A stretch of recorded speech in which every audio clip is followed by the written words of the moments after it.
everybody, Alex here. Welcome to my finance and accounting education channel here on YouTube. Today we have an interesting topic. We are going to talk about Archegos and the moral hazard. But before we jump right in, I'm going to ask you to subscribe to my channel, to hit the bell notification button, and you will never miss an update on my site. I do them quite regularly these days. You should expect new videos on my site Tuesdays, Thursdays, and also on Saturdays, so 3 times a week. That being said, so we are talking today about Archegos. It's not something new. The crash happened already in March 2021, so at the beginning of this year. It's actually around 2 months before I started doing videos on YouTube, so it was back then already, let's say, late news. What's interesting about this case is that, okay, we get updates regularly and the numbers are being let's say improved. We find out how large are the losses exactly and who lost how much and so on and so forth, and some other pieces of information surface with the passing of the months. But that's not the only thing. I think that this case particularly is a good illustration about this moral hazard concept. Is another concept which I want to introduce to you today. We have spoken already about the agency theory. I'm linking the video right now and you can see what's with this agency theory. They are not that different, the concepts. Let's say they are about accountability, and when you have more than one party involved in managing some assets or money, and how do these parties, let's say, relate themselves to the responsibilities and risks and so on and so forth. I'm saying that it's in this case it's Archegos, other people's money. It's a very funny movie with Danny DeVito from 1980s. I think it's quite an old one, but this is not what we are going to talk about today. Jumping right in. So what is moral hazard? So a little bit of theoretical clarifications about this moral hazard. Is the risk that a party has not entered into a contract in good faith or has provided misleading information about its assets, liabilities, or credit capacity. Anytime a party in an agreement does not have to suffer the potential consequences of a risk, the likelihood of a moral hazard increases. So according to investopedia.com. Another definition or another clarification comes from wikipedia.org. In economics, moral hazard occurs when an entity has an incentive to increase its exposure to risk because it does not bear the full costs of that risk. For example, when a corporation is insured, it may take on higher risk knowing that its insurance will pay the associated costs. And we will see what actually, in this particular case of Archegos, this family business hedge fund like, what this moral hazard actually meant. Another clarification, would say, it's a more relatable one, comes from the movie Wall Street Money Never Sleeps, which was the second Wall Street movie with Michael Douglas playing the financial villain Gordon Gekko. Actually a very bad one compared to the first one, but it doesn't really matter. In this second movie, he has turned himself into a book author after serving some jail time. His book is called Is Greed Good? And an old lady comes to him when he's launching his book and signing autographs and so on and so forth, and asks him what is this moral hazard actually, and he's saying somebody takes your money and he's not responsible for it. So that would be the definition. In the lack of accountability, of responsibility for your actions because you are using somebody else's money. Now, who is Bill Hwang? He's the founder of Archegos Capital, a supposedly small family business, so it was supposed to be small, which was run actually like a hedge fund, so in the investment community. He's the former manager of Tiger Asia Management. He had in 2012, he had to pay 44 million in fines to Securities Exchange Commission for insider trading related to Chinese bank stocks. If you remember when we talked about accountability and when we had this topic about China and how Evergrande looks like the Lehman Brothers case. We talked also about the former CEO of Lehman Brothers, Dick Fuld, which is doing very well. He's still advising people how to invest and things like this. I'm linking the video to China's with China's financial crash, where you can see these remarks as well. So it's quite a similar case. People that did a lot of bad things in the financial community lost a lot of money. Okay, Dick Fuld was involved in this Lehman Brothers crash, in the subprime mortgage crisis, and with these bonds, and you know the story from 2008-2010. Mr. Hwang did some other bad things. We see insider trading, Chinese banks, and so on and so forth. He was fine. He was also consequently no longer allowed to run a classical hedge fund, which can take investments and so on from individual investors and from institutional investors like investment banks, or to offer financial consultancy, and hence he had to open this small family business. Basically, he was paying with only with his own money. However, he managed to reach a 5-to-1 leverage with known investment banks, of course by using margin trading, total return swaps, which allowed him to place the assets of the shares of the companies he was investing in, he was buying into the balance sheet of the banks, and other instruments, and all this despite his reputation. So all the banks knew who he was. He was not very prominent for the investing community and for the large population. Many asked themselves, when this Archegos Capital crashed, asked themselves, who is he exactly, and where does he come from? It was a surprise for everybody. He was quite, you know, that is always this joke about the mob bosses that keep a low profile and you really never know what they are dealing with. And he was quite a withdrawn person, so not very outspoken, not always in the news, not a flamboyant personality displaying his wealth and so on and so forth. And he managed to stay under the radar of, let's say, many things, many people, also newspapers, media, and so on and so forth. What he did with Archegos Capital is that he did a series of unfortunate investments, which started to lose value, so the share prices started to drop, and all of them more or less in the same time, which was the bad thing. So first he was invested in Chinese stocks, Baidu, Tencent, education stocks like GSX Tech Edu. You know my opinion about the Chinese stocks because of the political risks. From my point of view, the Chinese companies are not investable, so I will probably never invest in a Chinese company. Also, tech education companies had a lot of troubles at the beginning of the year. Then he was also investing in Viacom CBS, Discovery. Viacom CBS, actually, because of the increase in the share prices, which benefited was of a benefit for Archegos as well, decided to issue new shares, so to raise capital, which of course meant the dilution of existing shareholders, and they started selling their shares, and also the prices went down by, I understand, by Viacom and Discovery, by both of them, by around 27% for both of them.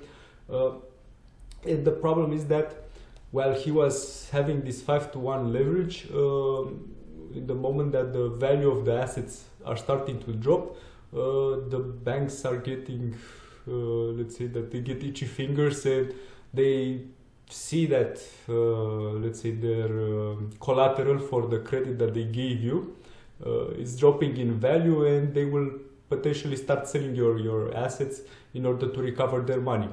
And once they start selling the assets, the prices of the shares go even lower, and so on and so forth. So it's like a perfect storm which is happening. For this case specifically, was that he's speaking of stocks, the fact that he was biased towards Asia and China in particular, and these particular companies from United States in which also he invested, he picked totally the wrong companies. That's what's actually happened. But it was not only his fault. The problem was that the large banks supported him, the large investment banks. And let's see who got burned. We see that there is, okay, this 5-to-1, 4-to-1 leverage. I understood that he lost personally, so his equity was around 20 billions what he lost. That means that the banks also lost, or not lost, because not everything went into losses, but they had to sell. They were probably involved with 80 to 100 millions, and you see if you lose like 20% of this, that means that they potentially lost between 8-10 billions or something like that. It depends, it's still to be found out. For example, it said that Credit Suisse, according to the latest news, lost 5.5 billion, so that's losses, meaning that, okay, they recovered something from selling of the assets, but not everything. Nomura, this Japanese investment bank, lost also 2 billions. And there were several others, but with far less exposure than these two. So let's say that the ones that got really burned were Credit Suisse and Nomura. Also involved were Deutsche Bank, Morgan Stanley. Actually, Morgan Stanley was the one that started silently selling the shares. If you've seen the movie Margin Call, you know what I'm talking about. When things are going really wrong in your portfolio and you start dumping a lot of assets, the markets find out, and of course nobody wants bad assets and so on and so forth. So they try to do it slowly, so that the markets don't panic and so on and so forth, but still they have to sell a lot of shares, and that drove the prices down even more. Then UBS was also involved, and Wells Fargo. What is interesting is the position of Goldman Sachs, which actually at the beginning, because they all knew who this man, this owner of Archegos Capital was, but Goldman Sachs at the beginning didn't want to get involved with him because of his reputation and because being fined and because he didn't run a proper open hedge fund. But in the end they gave up and they invested as well because they saw that all the others were making a lot of money with this Archegos fund. And what's coming, because I said that there are more and more information that are surfacing with the months, and what's actually interesting is that it seems that this Archegos also owned a lot of shares in a regional bank, Archegos Capital, so that's new. And of course the concern is now that if a large investor, the bank was not that big, so it actually turned from right after the pandemic dip in March 2020, it was a small cap. Small cap means between 500 millions and 2 billions of market capitalization. But then with the help of Archegos as well, it actually turned into a medium cap. By today it's around 3 billion, so a medium cap is between 2 billions and 10 billions market capitalization, so it actually grew a lot from market capitalization point of view. The concerns here are for Security Exchange Commission and for the Federal Reserve and for the Treasury, that when there is such a large shareholder in a bank and he has troubles, if he drops all the shares at once, he might also cause troubles for the bank, and then affecting the national financial system, which is far worse than some crazy investment banks losing some money with a hedge fund.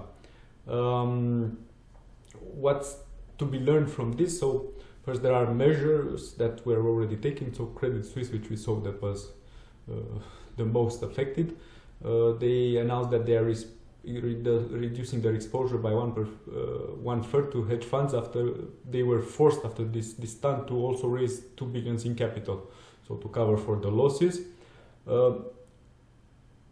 What's interesting is that Security Exchange Commission didn't allow this man to run a normal hedge fund anymore. He was running a family office, and still the investment banks went into, so somehow let's say the regulations are not very clear.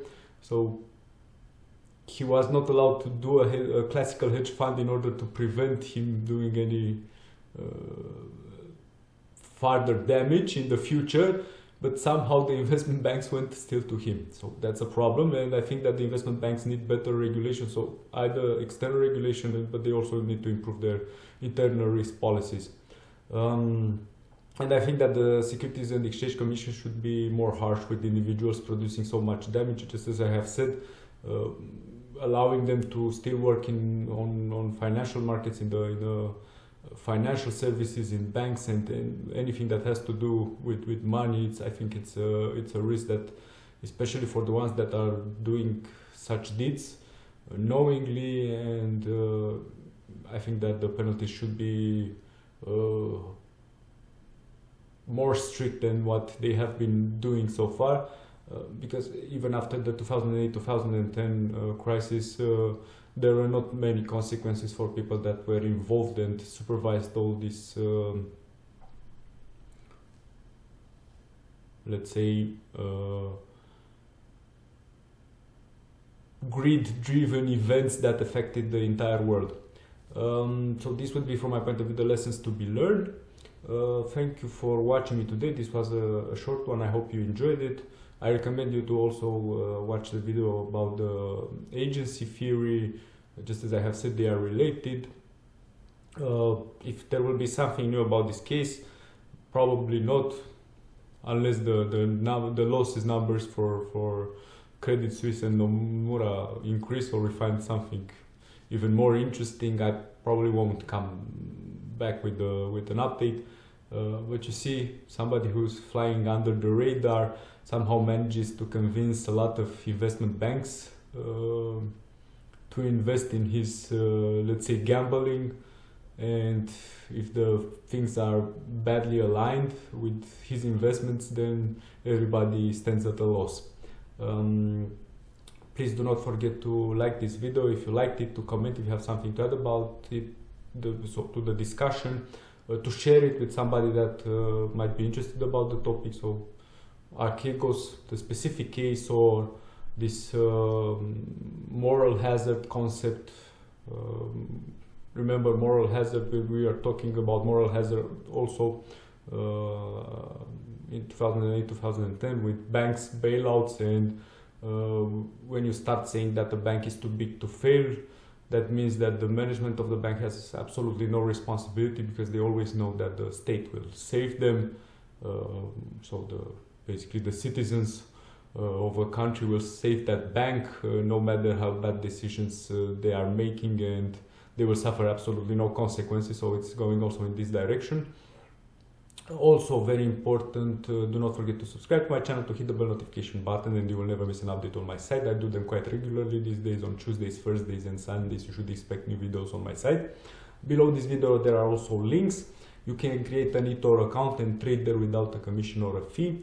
No matter how often you are buying or selling any type of assets, shares, you have there, you also have cryptocurrencies, although I do not advise you to get into cryptocurrencies. No matter how often you are doing that, it will be a saving for you, and this is potentially a benefit that other brokerages or your classical bank account with securities, if you have a securities account attached to your bank account, will not offer you. And after that, you also have a wish list from Amazon with hardware and software items which can help me improve the quality of my videos, being potentially also beneficial for you, because you will get, of course, better videos on my site. Let's say that this wish list is, from financial point of view, the most inconvenient for you. The easiest way through which you can support me is to subscribe to my channel, to hit this bell notification button, and of course to continue to watch my videos if you like them. Once again, thank you for your time and patience with me today on this video, and I look forward to presenting to you with the next occasion. Goodbye.